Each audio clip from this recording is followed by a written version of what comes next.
Hello traders, you're watching a weekly review on the US stock market presented to you by InstаФорекс TV team and me, Kate Nidachina. All the US main equity benchmarks were wind on Friday by weak dynamic of energy, technology and finance stocks. The Nasdaq Composite closed the session less than a point lower at the level of 5,218.28. The tech-heavy index jumped by 0.8% over the weekend, 2.9% over the course of July. The Dow Jones Industrial Average slid by 0.3% to the mark of 17,690.66. But it ended the week with a gain of 0.7% and posted a 0.4% gain over the months. The S&P 500 lost 0.2% on Friday, closing at 2,103.90, with the energy sector accounting for most of the losses. The sector is down by 28% over the past 12 months.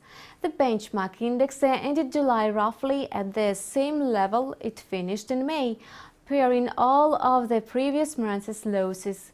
It booked a weekly gain of 1.2% and increased by 2% in July.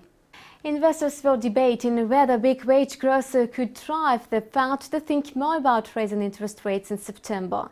Analysts said sluggish wage growth is a symptom of slowing economy. The US wages rose by only 0.2% in the second quarter. It has been a record low since 1982. In the first quarter, the indicator went up by 0.7%. Analysts said it was a shock to the market, and officials from the Federal Reserve who are against tightening would use this trump card to support their position. At the same time, the Michigan University Consumer Sentiment Index plummeted to 93.1 in the prior months from 96.1 in June. The preliminary reading was 93.3 points, and economists had expected to rise to 94 points. Despite its decline, the indicator has remained above 90 points over 8 months, which are record terms since 2005.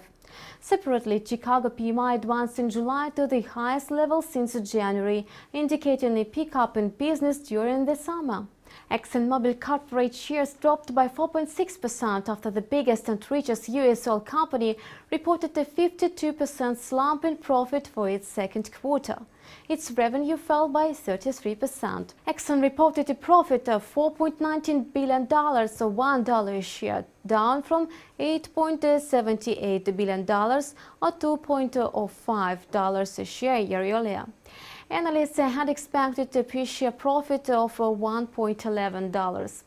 A slump in crude prices also weighed on the sector, with the oil futures closing at a 4-month low.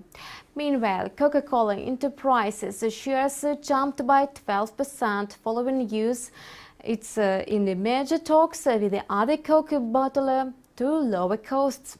Terms of the potential deal couldn't be learned, but it's likely to be valued well into the billions of dollars. Coca-Cola Enterprises is a big independent Coke bottler in Western Europe with a market value of $10.8 billion. Coca-Cola Iberian Partners is also independent of Coca-Cola, while the German bottler Coca-Cola Erfrischungsgetränke is owned by the main company. You have watched InstаФорекс TV channel and a weekly review of the US stock market. Stay tuned with us.